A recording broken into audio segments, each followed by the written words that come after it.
대한민국 최고의 국방안보 전문가.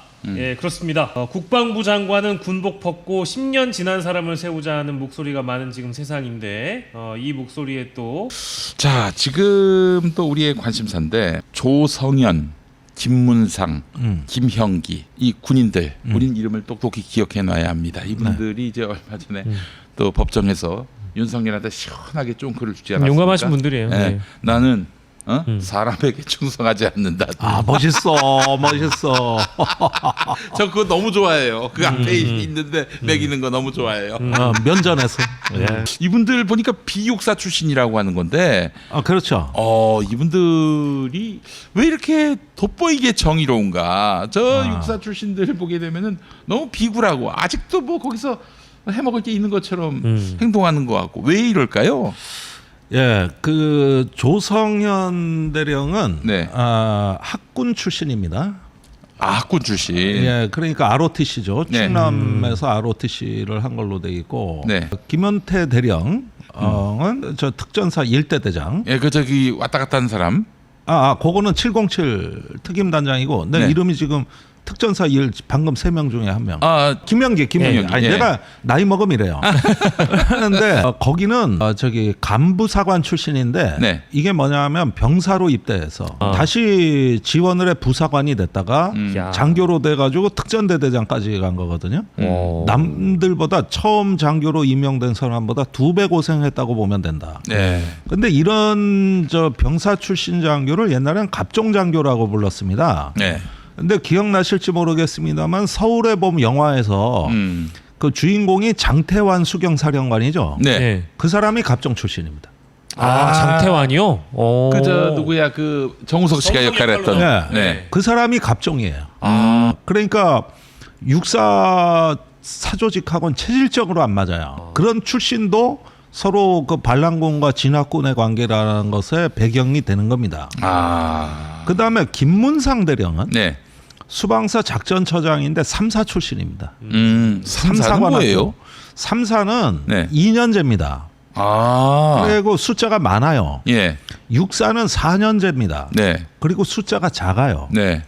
그래가지고 3사를 사람으로 안 보죠. 그런데 3사 같은 경우는 전문대 학위를 줍니다. 네네. 6사는 학사 학위를 주죠. 네. 4년제 학사라 자격을 주죠. 학위를. 네. 이렇게 차별화돼 있어요. 근데 3사 출신이 수방사라는 그 핵심 부대 작전처장이면 최고 요직이거든요. 네네네. 여기까지 가려면 역시 2배는 고생해야 됩니다. 그런데 놀라운 거는 이 김문상 대령에 대해서는 아직 밝혀지지 않았습니다. 이 사람이 최근에 형사 재판에 나오는데 네. 이 사람이 특전사의 헬기가 국회에 투입될 때 그거를 특전사에서 그 R75라고 하는 비행 공역, 그 국회로 가는 서울의 비행 공역에 진입을 요청했는데 3번 거절합니다. 그래서 지체된 시간이 40분이에요. 네. 그래서 헬기가 11시에 도착하기로 한 게 11시 47분에 도착했고 그 40분 사이에 시민과 국회의원들이 모여든 겁니다. 글쎄 말이에요. 그랬는데 이 최근에 예. 제가 확인한 건데 김문상 대령이 특전사에다가 이제 목적과 비행 그 종착지를 안 밝히니까 네. 승인 못 한다고 3번을 거절했다 그랬는데 계엄이 이제 선포되고 탄핵이 됐을 때 좌천됩니다. 그래서 지금 3사의 교무처장으로 가 있어요. 그래요? 좌천된 거예요. 좌천된 거예요. 네. 이 명예회복 하셔야겠네 그러면은. 사실은 네. 작전처장은 진급 1순위입니다. 대부분 그렇지. 작전 그 직위가 그런데도 이게 뭘 미포였는지 결국은 한직으로 좌천되죠. 군복 벗는 자리거든. 네, 그렇게 돼 있어요. 난 요즘 군대 돌아가는 거 보면 내가 이제 서서히 여기서 열받기 시작하는 거야. 그런데 이런 비육사 출신들 이렇게 보면은 조성현 대령은 그 수방사 경비단장으로 현장에서 이진우 수방사령관한테 병력 빼겠다. 네. 이러고 서강대교로 오는 자기 예하부대에서 서강대교를 넘지 마라. 그래서 국회로 못 오게 하고 서강대교 북단에 대기시키는 그저 거예요. 목숨 건 일이에요. 그거는 진짜. 이게 왜 목숨 건 거냐? 자, 명령을 받고 군인이 작전 지역 투입을 거부했고 그 다음에 명령 없이 철수한 거거든요. 네. 이건 항명 중에서도 정말. 아주 저기 최고의 항명이라고. 그 한국 전쟁 때요, 고지전을 할 때 아군이 총살을 엄청 많이 당합니다. 네. 후퇴하면 쏴 죽였거든. 이거를 즉결 처분이라 그랬다. 예. 이 즉결 처분 제도를 운영한 게 이게 일본군 전통을 받아들여 가지고 그게 한국군 문화에 들어왔는데, 전시에는 분대장급 이상 지휘관은 부하를 즉결 처분할 권한을 육군본부가 허락해 줬어요. 네. 그래가지고 무수히 죽었습니다. 어떨 땐 기분 나쁘다고 쏴 죽이고. 백선엽 동생 백인엽은 저기 지프차를 타려고 그랬는데 운전병이 시동을 안 걸어놨다고 쏴 죽였고. 미친 새끼 아닙니까? 그다음에 행군을 하는 통신병이 짐을 많이 졌는데 지프를 가로막았다고 총살하고. 아이고야. 그것도 길거리에서 보는 앞에서. 그러니까 그런 이게 인간이 교육자가 됐어요 나중에. 이런 게 이제 한국군의 그 전통이 돼서 예. 우리 군의 고정관념은 명령 없이 작전 지역을 이탈하면은 이건 극형에 처하는 군인의 항명으로 돼 있어요. 네. 그래서 후퇴하면 안 되는 거거든. 내 진지는 내가 지킨다. 이게 체질화돼 있는 군대에서 특전사하고 수방사가 철수했다는 거예요. 이때 김용현의 그 군령의 권위가 완전히 붕괴됩니다.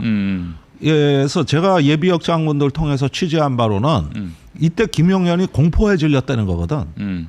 왜냐하면 철수한 군대가 어디로 간다는 얘기예요. 그럴 때 두 가지 가능성이 부대로 되돌아가거나 아니면 용산으로 자기 잡으러 오던가. 이 가능성까지 느꼈다는 거예요. 그래가지고 이게 2차 3차 계엄을 못한 핵심 이유입니다. 병력이 안 움직이니까 어떻게 2차 계엄을 합니까? 그러자 이 수방사 특전사 병력이 국회에서 철수가 시작되자 계엄사에서 이상한 일이 일어납니다. 얘들 아닌 다른 병력 없어? 그래가지고 수방사 예하에 그 동원사단인 55사단, 56사단 출동 준비를 체크하고 신속 투입부대라고 할 수 있는 2사단 출동 병력을 타진하고 여기 고향에 있는 9사단 일개 연대도 출동 가능성을 타진하는 것이죠. 계엄사에서 몸이 다른 거예요. 저기 수방사 특전사가 명령을 안 듣는다. 그러면 다른 수도권 인근에 몇 명이나 출동시킬 수 있냐. 그래서 2만 명은 출동시켜야 된다 그래서 예하부대 전화질을 하고 있었던 거예요. 이게 박안수 계엄사령관이 한 일입니다. 지금 이런 죄가 공소장에 안 나와요. 그런데 보십시오. 이 지금 말씀하신 3명의 장교들, 비육사. 예. 저기 2명의 대령과 1명의 중령이거든요. 네. 이 사람들이 윤석열, 김용현한테 준 메시지는 뭐냐면은 니들 명령은 더 이상 나한테 안 통해. 용기 있는 사람들이에요. 우리가 생각했던 것보다도 훨씬 더 어마어마한 의인들이에요. 그러니까 이게 계엄이 나고 이 우리 군에 대해 가지고 엄청 절망을 했었다고. 네. 그런데 뒤늦게 이제 국회 내란 특위에서 이 사람들 사연을 알고 나서 그렇게 욕을 하고 절망을 하던 내 마음이 희망으로 바뀌는데. 알랄루야. 그런데 보십시오. 그 저기 소수의 육사 엘리트 파벌들이 군사 반란을 일으켜서 그렇지. 나머지 생각이 똑바로 베낀 장교들은 유사시에는 자기가 극형에 처할 수 있는 항명죄를 불사하고 안 움직이더라는 거야.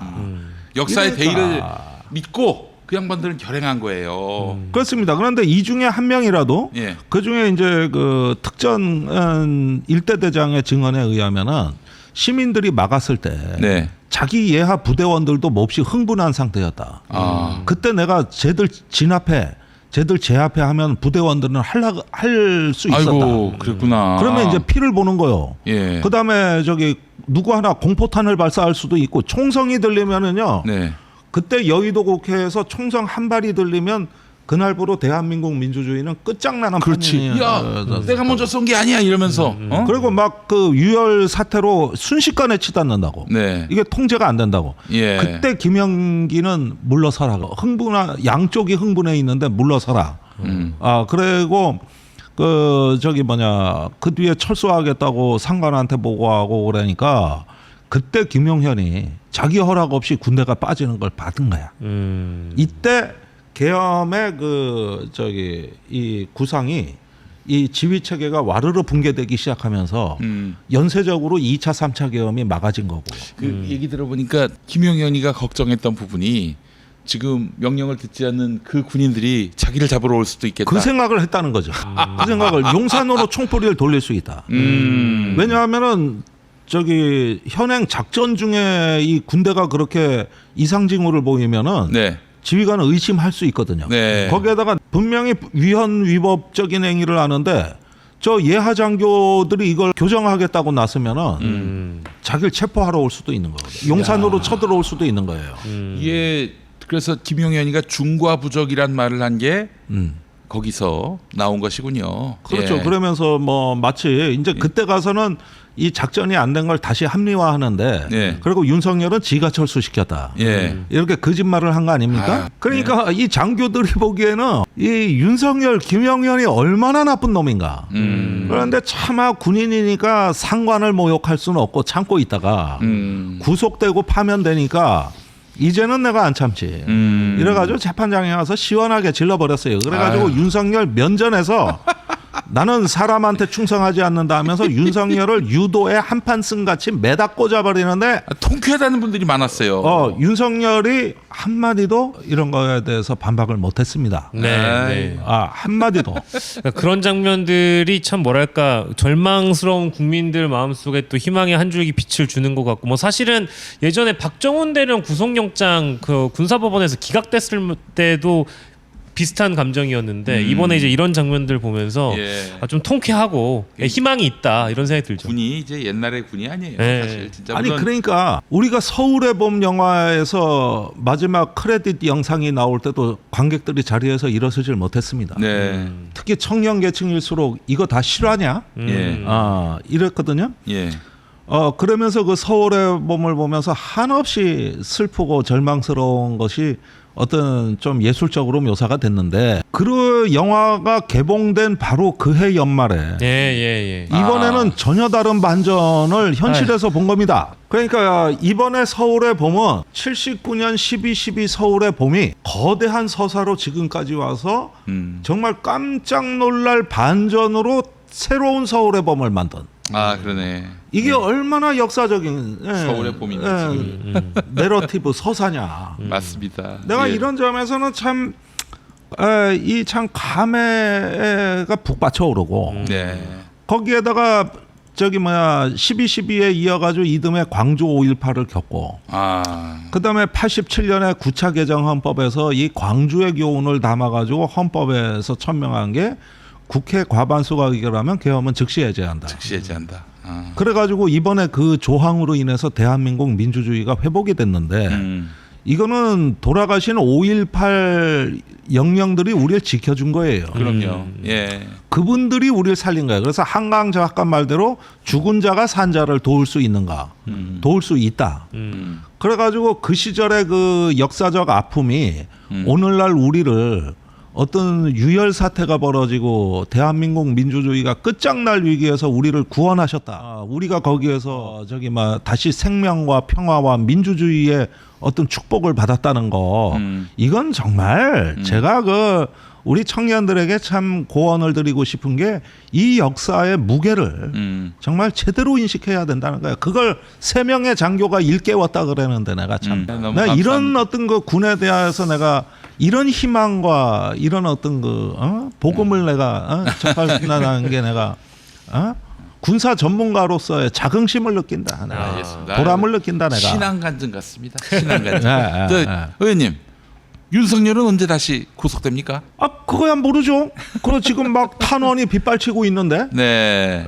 그러는데 일단은 이런 어떤 그 군인들의 이런 증언과 힘으로 이제 윤석열은 어떤 그 실존적 위기, 실존적 감옥에 이미 갇혔다. 그렇지.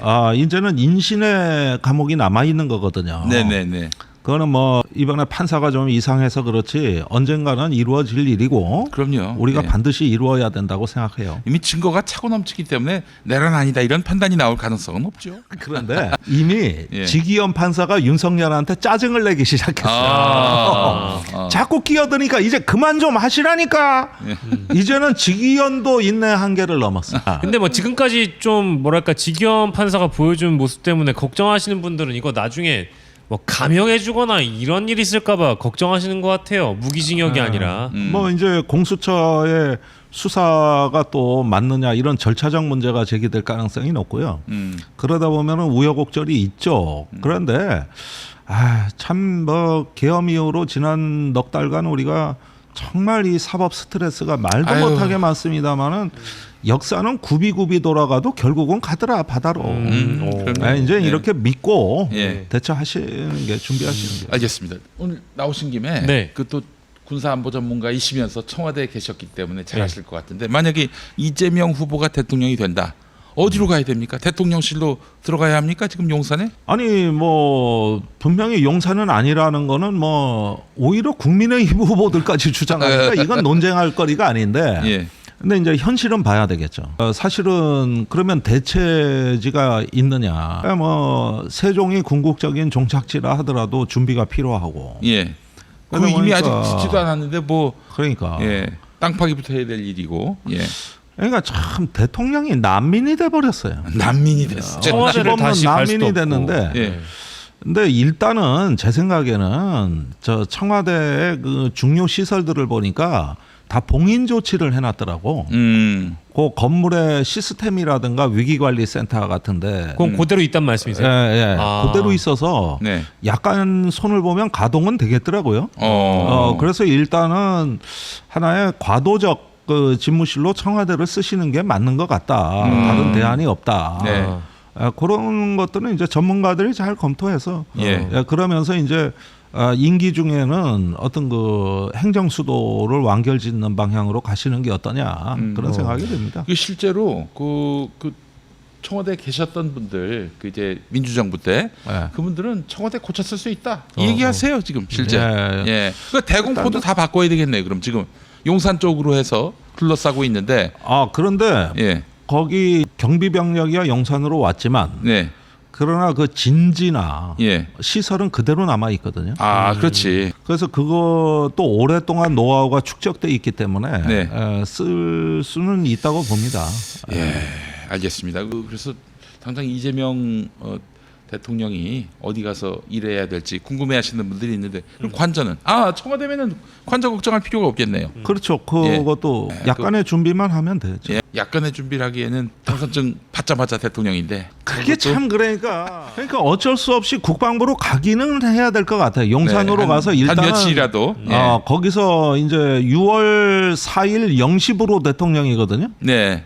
그러니까 아마 그때쯤이 결과가 다 나올 테니까. 그때쯤은 용산에서 일단 국방부 합참의 군령권을 인수받고 이게 처음 행사예요. 네. 그래서 저기 우리 군의 지휘 보고를 먼저 받습니다. 그렇지. 대통령 되면 대통령 딱 되는 그 시간부로 예. 합참의장과 예하부대로부터 네. 지금부터 국군 통수권자에 대한 지휘 보고로 대통령 첫 업무가 시작이 돼요. 그렇게 되면은 뭐가 어떻게 보고가 이루어지고 뭐 무슨 권한이 생기고 뭐 하여튼 달라진 게 뭐가 있습니까? 대통령 미국 같으면은 일단 네. 핵무기 그 투발 코드가 있는 저 핵가방을 핵가방. 먼저 이렇게 인수받는 걸 상징적으로 하지 않습니까? 네. 그걸 이제 비스겟이라고 하는데 그거를 먼저 인수받고 암호 입력이 시작되는 게 대통령의 첫 임무입니다. 암호 입력이면 자기만의 고유한 그렇죠. 비밀번호. 예. 네. 그걸 입력해서 미국 대통령은 저기 두 종류의 핵무기 그러니까 탄도 미사일하고 저기 그 잠수함 발사 핵미사일 두 건은 본인의 재량으로 발사할 수 있습니다. 그다음에 전략 폭격기 미사일은 그거는 NSC 회의에서 동의가 있어야 됩니다. 그래서 세 종류의 핵무기 중에 두 종류의 핵무기는 자기 권한으로 발사가 가능해요. 그러면은 핵 그 운용부대, 그 전략사령부의 운용 요원, 네. 그거 버튼 누르는 놈하고 첫 통화가 대통령 첫 업무예요. 네. 우리 같은 경우는 이제 합참이나 작전부대 지휘관으로부터 근무 중 이상 없다.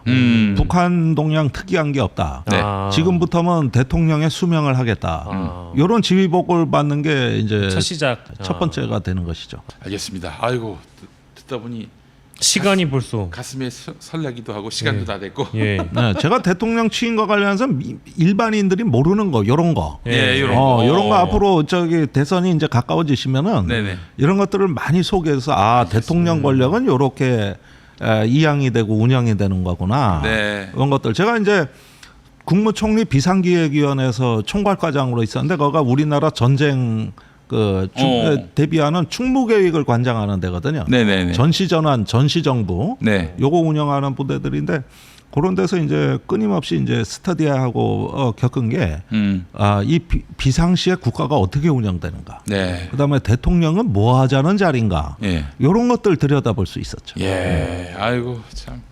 뭐 이야기 듣기만 해도 좀 가슴이 설레고요. 일단 무엇보다도 6월 4일부터는 국민을 상대로 전쟁을 하려는 정부가 바뀐다는 점. 예, 그게 너무 가장 벅차고 기쁩니다. 하나만 더 여쭙겠습니다. 저기 지난 토요일에 우리 박영식 평론가도 그 자리에 계셨는데 국회에서 토론회 하시는데 네, 좀 마지막에 들었는데 네. 이 사실 이 윤석열의 내란 때문에 트라우마를 겪고 있는 사람들이 군인들뿐만 아니라 우리 국민들도 그러합니다. 그렇습니다. 예, 이걸 집단적으로 치유해야 한다 이런 주장을 하셨어요. 그러니까 대통령 취임사의 첫 문장이 예. 이제 대한민국 민주주의는 회복되었습니다. 이게 첫 문장으로 들어가야 된다. 아, 그렇지. 그동안 내란과 계엄에 그 긴 어떤 그 혼란을 거쳐 마침내 대한민국이 회복되는 시간이 이 시간부로 시작된다는 거. 네. 이걸 일단 선포를 하셔야 되고. 네. 두 번째는 그럼으로써 국민들이 그동안 겪었던 고통, 또 국군 장병, 경찰, 이제는 이 모든 아픔이 치유되고 새로운 미래로 나아가는 통합의 시간을 선포한다. 이런 것들이 이제 앞에 문장들에 배치가 돼서 이거는 이제 국민뿐만 아니라 전 세계에 보내는 메시지거든요. 그래서 앞으로 뭐 미국 트럼프 대통령하고도 통화를 하겠지만 그 통화 내용도 대한민국의 민주주의가 회복된 대통령으로서 전화한다. 이렇게 시작을 해야 되는 거죠. 그것도 실제로 문재인 대통령이 그렇게 했어요. 트럼프하고 통화할 때 그게 첫 문장이었습니다. 네. 트럼프하고 통화할 때. 그래서 우리가 그런 면에서 이제 회복과 어떤 통합이라는 부분을 새로운 어떤 정치 지도자가 이야기함으로써 국민들에게 큰 위로가 될 수 있도록. 그리고 여기가 이제 방송하는데 고양시고요, 군부대가 많은데 지금도 헬기를 보고 탱크를 보면은 놀라시는 분들이 많아요. 네, 네. 아무도 돌보지 않았던 국민들이거든요. 그런데 이제는 새로운 정부가 돌보겠다고 하는 어떤 책임을 보여주는 거 이런 것들에서 새로운 정부가 이제 탄생했다는 실감을 하시게 될 거다. 그러려면 즉각적으로 이 내란범에 대한 아주 확실한 그 응징 이게 있어야 될 것이고요. 윤석열의 조기 수감 네. 이런 것들이 또 뒷받침돼줘야 네. 국민들이 치유가 될 겁니다. 그렇죠. 저건 불이었구나. 저건 심판 받고 있구나. 이런 느낌을 주지 못하면 국민들 그 트라우마 계속됩니다. 그렇습니다. 예, 그 일들을 위해서 또 열심히들 뜻을 모았으면 좋겠습니다. 김종대 의원님 저희 식사도 같이 했으면 좋겠는데 제가 또 같이 바빠서. 돼가지고 다음에 또 모시고 제대로 모시도록 하겠습니다. 알겠습니다. 예, 예. 네, 고맙습니다. 오늘 말씀 잘 들었습니다. 네, 감사합니다.